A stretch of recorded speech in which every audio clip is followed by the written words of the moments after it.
திரு நந்தகுமார், அதிருப்தி வர தொடங்கி இருக்கா மக்கள்கிட்ட? அதைத்தான் திரு ஸ்டாலின் தன் வார்த்தைகள் மூலமாக வெளிப்படுத்துறாரா?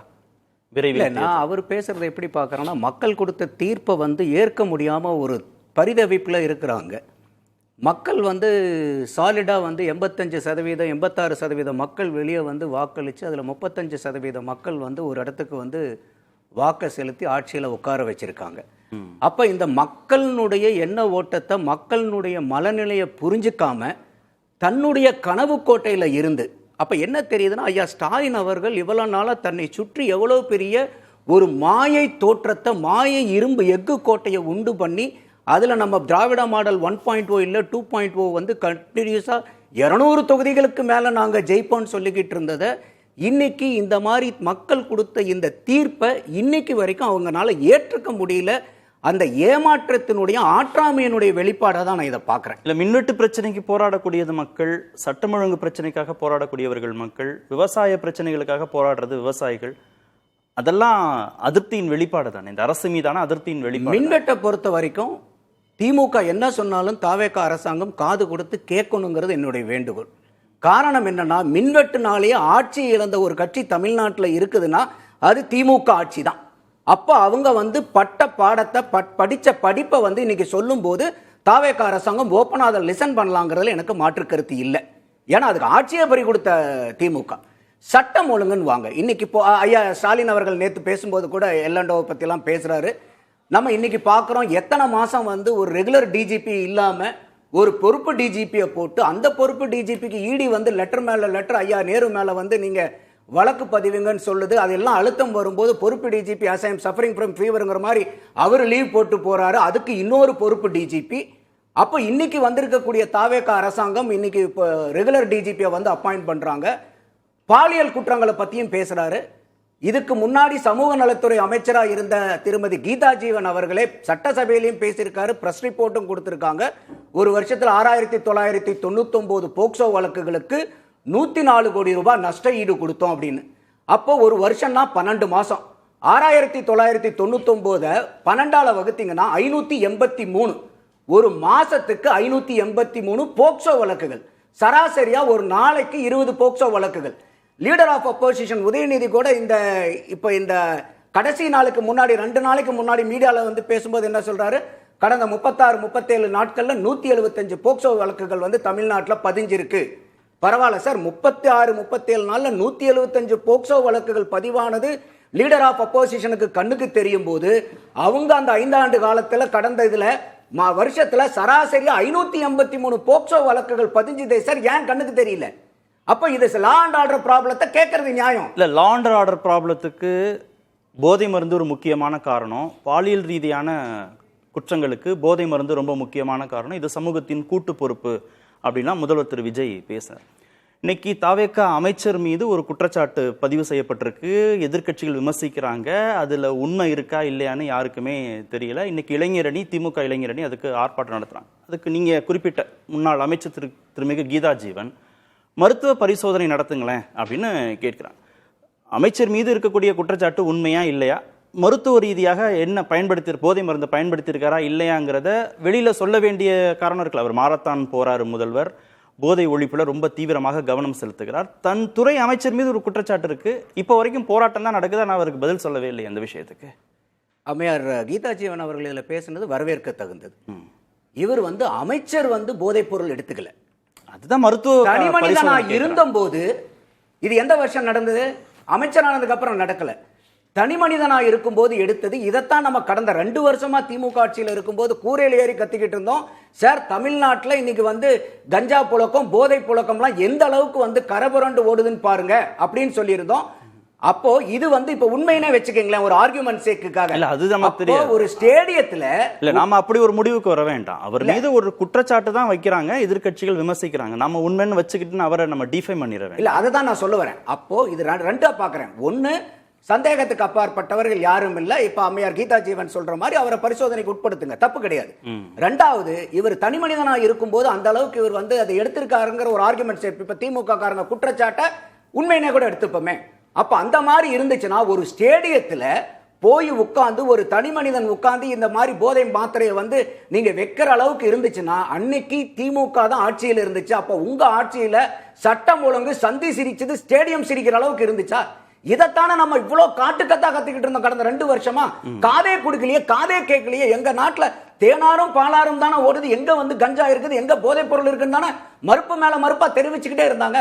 அட்லீஸ்ட் திமுகக்கு இன்னைக்கு நாச்சுக்கு தமிழ்நாட்டில் சட்டம் ஒழுங்கு குறைபட்டு இருக்குது, இன்னைக்கு போதை கலாச்சாரம் இருக்குது. இன்னைக்கு நடந்த IAS IPS மீட்டிங்ல கூட முதல்வர் விஜய் அவர்கள் என்ன சொல்லியிருக்காங்க, எங்க கட்சிக்காரங்கன்னு யாரு மேலே எதற்கும் பாராபட்சம் காமிக்காதீங்க, நியாயமான நடவடிக்கையா இருந்தா யாரு மேல வேணா எழுங்க.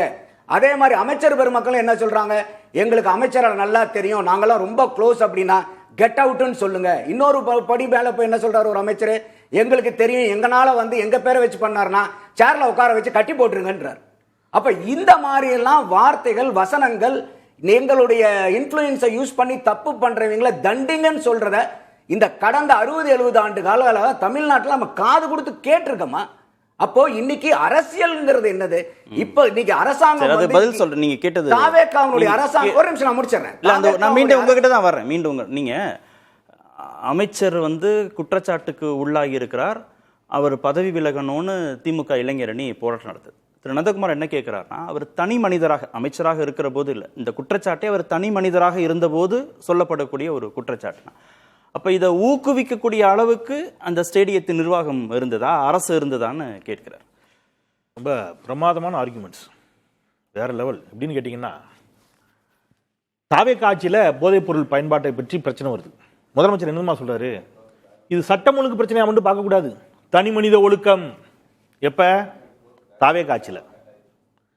திமுக ஆட்சியில் இன்னைக்கு அமைச்சராக இருக்கக்கூடிய தாவேக்கா அமைச்சர் போதைப் பொருளை பயன்படுத்தினாரா என்ற ஒரு சந்தேகத்துக்குட்பட்டு அவர் மீது ஒரு குற்றச்சாட்டு வைக்கப்படுகின்ற பொழுது அப்படியே உள்டா கிடையாது, திமுக ஆட்சி தான் பொறுப்பு. தாவேக்கால தனி மனித ஒழுக்கம் ஏதாவது ஒரு பக்கம் வாங்க, தனி மனித ஒழுக்கமா சட்டம் ஒழுங்கா? தனி மனித ஒழுக்கம்னு வந்துட்டீங்கன்னா, நீங்களால் அமைச்சராக நியமிக்கப்பட்டிருக்கிறவருக்கு திமுக ஆட்சியில் தனி மனித ஒழுக்கம் இல்லை. இப்ப தாவேக்கா ஆட்சி வந்தோம்னா தனி மனித ஒழுக்கத்துக்கு மாறிட்டாரா? திமுக ஆட்சியில எல்லாம் நாங்க ஒழுக்கம் கட்டி சுத்தோம் எதுவும் சத்தியம் பண்ணிருக்கீங்களா? இல்ல சட்டம் ஒழுங்கு தான் அப்படின்னா திமுக ஆட்சியில சட்டம் ஒழுங்கு செட்டாலும் தப்புன்னு சொல்லுவோம், தாவேக்கா ஆட்சியில சட்டம் ஒழுங்கு கேட்டாலும் தப்புன்னு சொல்லுவோம் வரணும். இன்னும் ஒரு வரி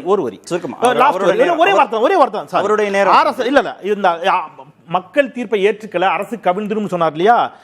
பெங்களூருவில் செய்தியாளர் சந்திப்பில் பேசிய பாஜக மூத்த தலைவர் R. அசோக் அவர்கள், காங்கிரஸ் அரசில் உள்ளவர்களுக்கு நான் ஒன்றை சொல்ல விரும்புகிறேன், அடுத்த 3 மாதங்களில் உங்கள் அரசு கவிழ்ந்துவிடும். இதே 3 மாசத்தை பாஜகவும் சொல்லுது, இதே 3 மாசத்தை ராகுல் காந்தி சொல்லியிருக்கிறாரு, மோடி அரசு கவிழ்ந்துரும்னு. நான் டேட்டோட எடுத்து சொல்றேன்.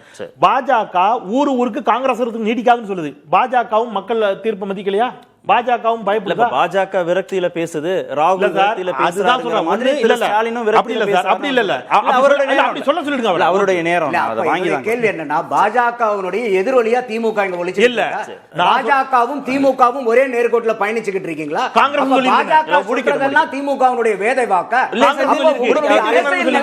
என்ன? இல்ல, நான் அவர் என்ன சொல்றாருன்னா, முன்னாள் முதல்வரோட பேச்சுல நாங்க பார்த்து உருவாக்கி தமிழ்நாட்டை இந்த நிலைமைக்கு நாங்க வந்து கொண்டு வந்திருக்கோம், தொழில் நிறுவனங்கள் வரவே இல்லை, வேறு மாநிலங்களுக்கு போகுது, இங்க இருக்கக்கூடிய அரசு மீது நம்பிக்கை இல்லை, அதனாலதான் புதிய தொழில் வாய்ப்புகள் வரல. இந்த மாதிரி பாசிட்டிவா அவர் சொன்னார்ல, கன்ஸ்ட்ரக்டிவா வளர்ச்சியை நோக்கி இந்த அரசு போகலைங்கிற அதிருப்தி மக்கள்கிட்ட வர தொடங்கியிருக்கா சார்? அவரு இதே சொல்றாரு, அந்த கலைஞர் மகளிர் உரிமை தொகையெல்லாம் நாங்க வந்தவனே கொடுத்துட்டோன்னு ஒரு பொய்ய சொல்றாரு. வந்தவனே கொடுத்தோன்னு சொன்னாரு. நீங்க இது பெஞ்சமின் அவர்கள் பேசும்போதே கூட ஸ்டாலின் அவர்கள் என்ன சொல்றாருன்னா, பெஞ்சமின் அவர்கள் வந்து புள்ளி விவரத்தோட டேட்டாவோட நல்லா பேசக்கூடியவர், பல பேரை நாங்க வந்து ஏமாற்றியது உண்டு, பெஞ்சமினை ஏமாற்ற முடியாது, இந்த வார்த்தையெல்லாம் பயன்படுத்தி இருக்கார். கேட்க சொல்லுங்க செந்தில். ரொம்ப தெளிவா கேட்டேன். இந்த இடத்துல கலைஞர் மகளிர் நாம ஜெயிச்ச உடனே கொடுத்தோங்கிறார். ஜெயிச்சது எப்போ? 21 மேல ஜெயிக்கிறீங்க சார். கலைஞர் மகளிர் உரிமை திட்டம் கொடுத்தது எப்போ? செப்டம்பர் 2023. 2 வருஷம் 4 மாசம் 13 நாள் கழிச்சு அந்த 1000 ரூபாய் கொடுக்குறீங்க. நீங்க நாங்க வந்த உடனே தேர்தல் ஜெயிச்ச உடனே கொடுத்துட்டோன்றீங்க. இப்ப நீங்க தாவேக்கா அப்படிதான் சொன்னுச்சா மக்கள்? தாவேக்கா என்ன சொல்லுச்சு? நான் சொல்றது அவரோட நேரம். என்னுடைய தனிப்பட்ட அப்படிதான் வாக்குறுதி கொடுத்தாங்களா? என்னுடைய தனிப்பட்ட முறையில இந்த மாதிரி இலவசங்களுக்கு நான் எதிரானவன். சரி, இந்த 1000 ரூபாய், இந்த 2000 ரூபாய், 2500 ரூபாய்க்குலாம் நான் எதிரானவன். வாக்குறுதி கொடுத்தாச்சு. அப்போ இந்த மாதிரி இப்ப இத கூட நான் வந்து பேசுற செந்தில் முடிங்க சார், நீங்க சொல்லி முடிக்கவே அப்போ இல்லை. என்னுடைய கருத்து என்னன்னாக்கா இன்னைக்கு 13,807 கோடி ரூபாய் டிஎம்கே கவர்மெண்ட்ல இருந்த பட்ஜெட்டே இப்ப 13,800 கோடி நீங்க 14,000 கால்குலேஷனுக்கு ரவுண்டா வச்சுக்கங்க 5 வருஷத்துக்கு 70,000 கோடிங்க. இல்ல சார், இந்த அந்த கணக்கு 70,000 வேற. இல்ல ஒரே நிமிஷம் இது தாவேக்காரங்க அரசாங்கம் பார்த்தாலும் அவங்களுக்கு ஒரு நான் அது request தனி- வைக்கிறேன். அது தனி அப்ப இந்த வாதம். 70,000 இலவசம் கோடியை வேண்டுமா, வேண்டாமா, நீங்க தனி மகளிருடைய வாதம். மேம்பாட்டுக்கு வாழ்வாதாரத்தை மேம்படுத்துறதுக்கு தொழில்துறையை நீங்க அமைச்சு அதுல அது மகளிருக்கு தனி மட்டும் வேலை வாதம் வாய்ப்பு சார். இல்ல கொடுங்க. சார், நம்ம அது தனி வாதம் சார். அது இதுல கொண்டு வந்து பொருத்தி நேரத்தை விரயம் பண்ண வேணாம். மகளிர் உரிமை தொகையாக 2,500 ரூபாயை உடனே கொடுக்கணுமா வேண்டாமா? தமிழ்நாடு முழுவதும் இலவச பேருந்து பயணம்னு சொன்னாங்க. ஆண்களுக்கும் இலவச பேருந்து பயணம் சொன்னாங்க. அதெல்லாம் செய்யணுமா வேண்டாமா? சார் நான் அதைத்தான் நான் திருப்பி சொல்றேன். என்னைய பொறுத்தவரைக்கும் உங்க தனிப்பட்ட கருத்து இல்ல சார் அது. சார் நான் இது ஏன் தனிப்பட்ட கருத்தை தான் நான் பேச முடியும். தாவேக்கா அரசு செய்யணுமா வேண்டாமான்னு பேச முடியாதுல. தாவேக்கா செய்யணுமா வேண்டாமான்னு இப்ப அவரு ஐயா ஸ்டாலின் அவர்கள் என்ன பேசுறாரு, நம்ம டெய்லி ஒரு திட்டத்தை நாம அனுபவிச்சுட்டே இருந்தோம். கடைசி வரைக்கும் ஒரு தாவேக்கா கொண்டு வர முடியாது. 365 நாளுங்கும் போது 5 வருஷத்துக்கு பெருக்கி அத்தனை திட்டத்தை விட்டுருக்காங்க. இவ்வளவு நேரம் நீங்க தாவேக்கா சார்பு நிலை எடுத்து பேசிட்டு இதுல தாவேக்கா தனிப்பட்ட சார்பு நிலை இல்ல. சரி, நம்ம பேசுவோம் சார். நியாயத்தை பேசுவோம். ஒரே வார்த்தை. இல்ல, ரொம்ப நேரம் ஆச்சு. இடைவெளி ரொம்ப நேரம் ஆச்சு. நான் இடைவெளி கடைசியா ஒண்ணே ஒண்ணு. நான் வர்றேன் சார். ஒரே நிமிஷம். நான் மீண்டும் வர்றேன். நேரம் ஒரு வார்த்தை. இல்ல